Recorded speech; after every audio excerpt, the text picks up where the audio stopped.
monde, merci beaucoup d'être sur le village de la parentalité. Alors aujourd'hui c'est un épisode un peu spécial, c'est la première fois que je le fais, je vais sûrement en faire d'autres, j'attends aussi vos retours. Mais aujourd'hui je vais parler de mon point de vue, mon avis sur un sujet. Et aujourd'hui le sujet que j'ai énormément envie de vous partager en premier lieu, et pour ceux qui me connaissent, vous le savez parfaitement, c'est sur la notion de conseil et d'écoute. Les deux vont se mélanger parce que je trouve que l'un ne va pas sans l'autre. J'ai fait un constat, il n'y a pas si longtemps que ça, mine de rien, notamment à travers mon parcours de la maternité, où je me suis dit, mais pourquoi c'est si normal, si obligatoire de recevoir les conseils de personnes qui nous entourent? Et encore, c'est sans parler des conseils de personnes qu'on ne connaît pas. Je vais déjà juste parler des conseils de ceux qui nous entourent. Avant, je trouvais ça quasiment normal. Je me disais oui, c'est vrai, ok, je reçois un conseil, pas de souci, je le prends et j'en fais ce que je veux.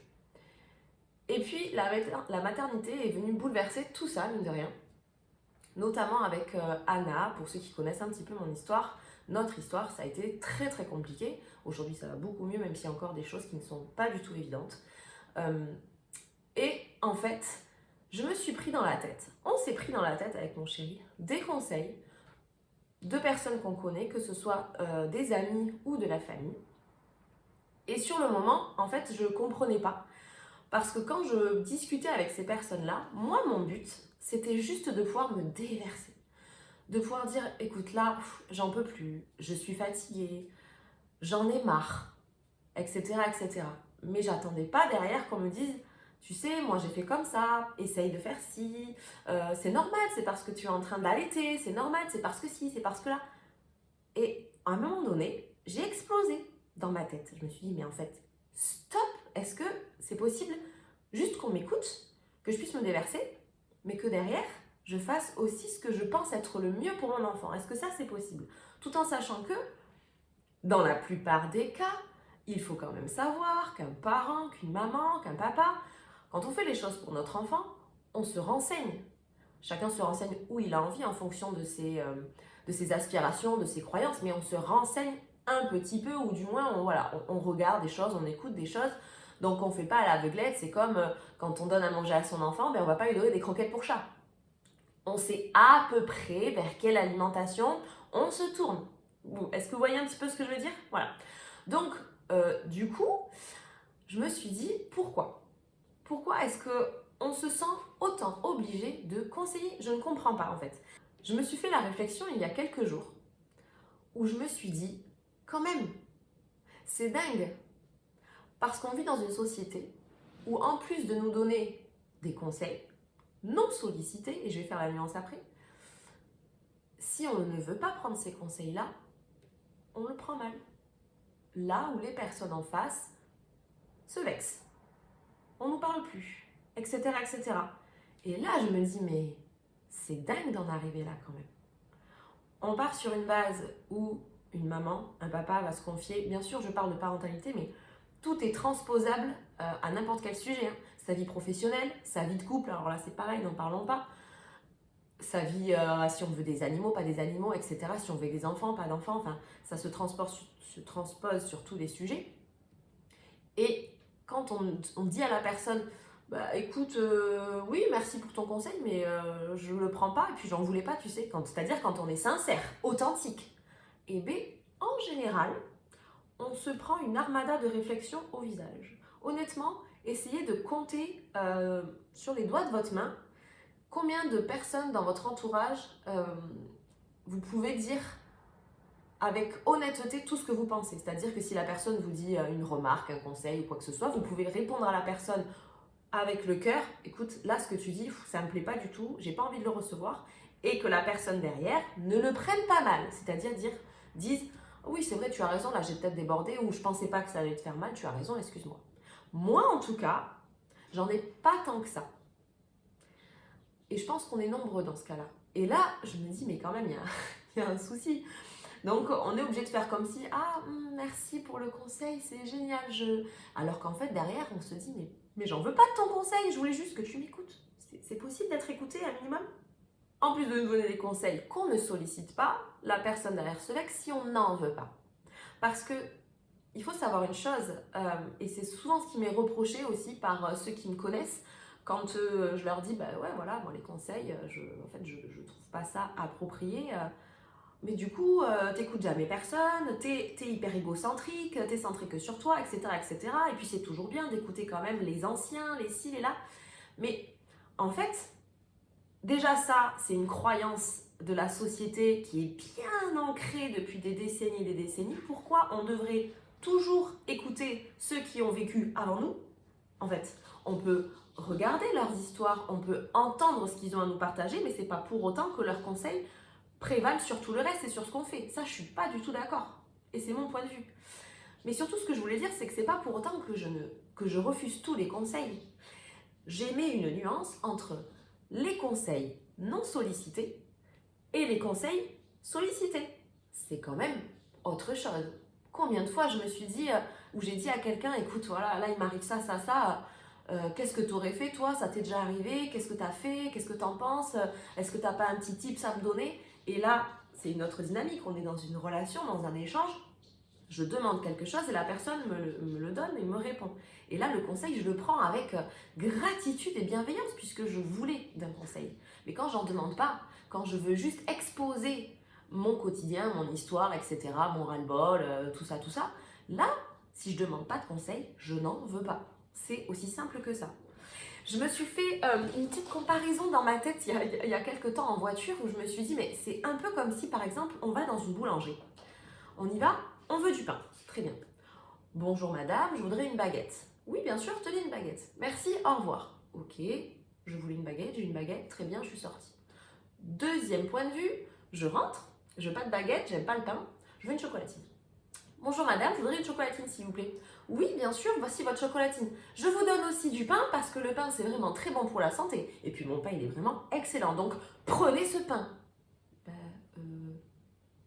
Cas de figure numéro 1, soit on répond comme on a son habitude, ah, d'accord, merci beaucoup, au revoir. Soit on répond, non merci, c'est gentil, mais je veux pas du pain, je veux de la chocolatine. Et cas de figure en face, c'est soit la personne dit, ah ben oui, c'est vrai, excusez-moi, vous m'avez demandé une chocolatine, ou ah, mais je suis vexée, pourtant elle est super bonne, il est super bon mon pain, ça fait des années que je fais ça, vous êtes en train de dire que je ne sais pas faire du pain. Est-ce que vous voyez où je veux en venir? Donc, à transposer à la maternité, puisque c'est quand même le cœur de mon sujet au niveau du podcast, c'est la parentalité, alors que comme je vous ai dit, on peut le transposer sur d'autres sphères de notre vie, mais sur la maternité, une maman qui en peut plus. Donc on va dire dans mon cas par exemple, j'allaitais, mais l'allaitement était difficile, la santé d'Anna était très compliquée, ma fatigue se faisait présente, alors déjà j'avais pas besoin qu'on me répète tous les jours, oh là mais t'as l'air fatiguée, hein, faudrait peut-être arrêter d'allaiter, voilà. Donc tout ça pris en compte et puis voilà, je discute avec une personne à qui je fais confiance et puis je me décharge, voilà, je dis franchement c'est dur, j'en peux plus, je dors pas la nuit, elle dort sur moi, c'est très compliqué, etc., etc. Ma demande c'est écoute-moi, voilà, écoute-moi là, j'ai besoin de parler, je me déverse, c'est tout. La personne derrière, si elle répond à ma demande, c'est j'entends ce que tu dis, je vois que c'est compliqué, je suis là pour toi si tu as besoin. Si tu as besoin, tiens, est-ce que tu veux boire un café? Est-ce que tu veux que j'essaye de prendre le relais chez toi? Est-ce que tu as besoin que je fasse à manger à ta maison? Etc., etc. Donc, on peut proposer des choses à mettre en place, éventuellement pour soulager la maman. Et c'est déjà énorme. Et on l'écoute, et on comprend. Et c'est tout. On ne commence pas à émettre de « ah, tu sais, moi j'ai fait ci ». C'est là où ça commence, le conseil, le jugement. Mais c'est inconscient tout ça. En fait, c'est bien ça aussi, la difficulté, c'est que tout ça, c'est inconscient et que souvent, on le fait avec bon cœur. Et moi, la première, je ne suis pas exempte de ça. Mais parce que c'est ancré dans mes gènes, dans mon héritage familial. Mais justement, je me remets en question. Et dans mon travail, par contre, ça, mais c'est parce que je l'ai appris aussi, je fais en sorte d'être dans de l'écoute active de Carl Rogers, donc d'être dans de la reformulation et seulement de la constatation de ce que vit la personne, et je ne suis pas là pour émettre voilà, un conseil, un jugement, etc. Et c'est très dur de le faire avec les personnes de notre entourage, je le conçois, mais si déjà on en a conscience et si on l'entend, c'est-à-dire que si la personne en face peut ouvertement nous dire « écoute là, tu sais, je veux pas de ton conseil, je voulais juste parler. Ah oui, excuse-moi, rien que ça serait déjà énorme. » Donc pour en revenir à cet exemple-là, Si la personne en face m'avait juste écouté et éventuellement dit si tu as besoin de quoi que ce soit, est-ce que tu as besoin de quelque chose? Là, j'aurais pu répondre non, j'ai besoin de rien, merci. Bah tiens, au pire, un petit café, je veux bien. Voilà, très bien. On est dans un échange interactif où la personne comprend mon besoin et répond juste à ce que j'ai besoin à ce moment-là. A contrario de si elle venait me dire, tu sais, moi, et avec en toute bienveillance de sa part, forcément, mais tu sais, moi, j'ai arrêté l'allaitement et ça a été un vrai soulagement la nuit, je dormais mieux. Alors déjà, ça fait culpabiliser énormément la maman. Il faut se rendre compte de ça, c'est-à-dire qu'on se dit que, mais c'est une bonne intention, je donne un conseil, mais là, vous êtes en train inconsciemment de dire à la mère, ce que tu es en train de faire, c'est de la merde, c'est pour ça que tu es dans cette situation. Moi, j'ai fait comme ça allait mieux, fais-le aussi. Non, même si ça nous mord la langue, non, on ne fait pas ça, surtout si la personne en face ne l'a pas demandé. Je le prends à cœur, mais en fait, ça me paraît, c'est tellement important ça. Et ça me paraît important aussi à entendre pour tout l'entourage, pour tous ceux qui entourent les mamans et les papas. On vit déjà une situation de vulnérabilité. On vient d'avoir un bébé, c'est un énorme chamboulement. On ne sait pas ce qui s'est passé réellement pour les parents. Les parents, ils nous disent ce qu'ils ont envie de nous dire. Donc s'ils ont envie de dire, oui, oui, l'accouchement s'est bien passé, oh, un peu de forceps, oui, ça fait mal, mais ça va, oh, une petite épisiotomie, ça tire un peu, mais ça va. Mais si vous n'écoutez pas réellement la personne, si vous ne creusez pas un petit peu, vous ne savez pas forcément exactement comment elle a vécu. Et ainsi de suite, dans son quotidien. Si vous laissez jamais la place aux parents de pouvoir dire qu'est-ce que tu as envie de partager, comment tu le vis en ce moment, comment tu te sens, comment tu le ressens, qu'est-ce que tu as besoin, et bien en général, au fur et à mesure, on va écrémer et on va dire plus que des bribes. Oui, oui, ça va. Oh, un peu fatigué, mais ça va. En tout cas, moi, c'est ce qui s'est passé. Au début, je disais ouvertement, voilà, j'en peux plus, ici et là, il y a ci, il y a ça qui m'énerve, ça j'en peux plus. Et puis, à force de me prendre soit des réflexions, soit des conseils non sollicités, des jugements, etc., ben, j'ai écrémé. Ça va? Oui, oui, ça va. Les nuits? Oui, bah, tu sais, des nuits de bébé, ça va aller, ça va aller, ça va aller, ça va aller. Alors qu'en fait, ça allait pas du tout. Et il y avait que les personnes vraiment qui savaient m'écouter, et il y en a pas beaucoup, à qui vraiment j'ai pu dire non, ça va pas du tout. Pendant que d'autres pensaient que oui, bon, ça va, elle va bien, mais pas du tout. Donc, vraiment, autant vous les parents, ceux qui m'entendent, les futurs parents et les futurs parents, entourez-vous de personnes bienveillantes. Essayez de parler de ce sujet-là en amont. C'est la réflexion que je me suis faite, je me dis j'aurais peut-être dû en parler en amont. J'avais parlé de mon point de vue sur un petit peu, et encore, sur la façon d'élever ma fille, etc., sur comment je pouvais voir la grossesse, l'accouchement, etc. Mais j'avais pas forcément parlé de ça parce que je m'y attendais tellement pas, en fait, tellement pas. Et je me dis, mais c'est peut-être ça. Peut-être qu'en amont, il faut en parler, voilà. Il va y avoir un gros chamboulement dans ma vie. Je sais pas encore comment je vais réagir, comment papa va réagir, comment ça va se passer. Donc des fois, si on vient vous voir, qu'on a besoin de parler, s'il vous plaît, est-ce que c'est possible pour vous d'arriver à ne pas faire de remarques, à ne pas faire de jugement, à ne pas nous dire moi j'ai vécu ça, je l'ai fait comme ça, juste à nous écouter, à nous offrir vos bras pour faire un câlin, votre épaule pour pleurer, une boisson chaude pour se réconforter, un petit plat à faire, et ça sera déjà énorme. Voilà, donc pour les futurs parents, entourez-vous de ces personnes-là. Pour les parents qui sont en pleine situation et qui le vivent comme j'ai pu le vivre moi, n'hésitez pas à nous partager comment vous le vivez ça. Comment vous faites face à ce type de discours-là? Parce que je sais qu'il y a pour certaines personnes, ça passe au-dessus. Et j'admire ces personnes-là. Moi, ça commence à me passer au-dessus maintenant, mais ça reste quand même difficile et donc je préfère fermer la porte en fait à toutes les personnes qui ne sont pas dans la même dynamique que moi. Et c'est très dur parce qu'on est obligé de faire du tri et ça fait du tri naturel, mais en fait quand on n'est plus du tout sur la même longueur d'onde, qu'on reste en lien avec les personnes juste parce que c'est une amie, quelqu'un de la famille, un collègue, etc. Ben non en fait, non, tant pis. Ma priorité c'est ma santé mentale et moi ça me pesait trop sur ma santé mentale. Donc en fait c'est ça surtout, c'est arriver à ce qu'on soit attentive et attentif à notre santé mentale, à se dire est-ce que là c'est ok pour moi d'en recevoir et puis est-ce que j'arrive à aussi dire mon avis et à dire ouais écoute ça, garde-le pour toi, j'en ai rien à cirer. Moi ça j'avais du mal à le faire ça. Et dans ce cas-là on est ok avec soi-même, soit si on voit que c'est trop dur, ben voilà, qu'est-ce qu'on met en place?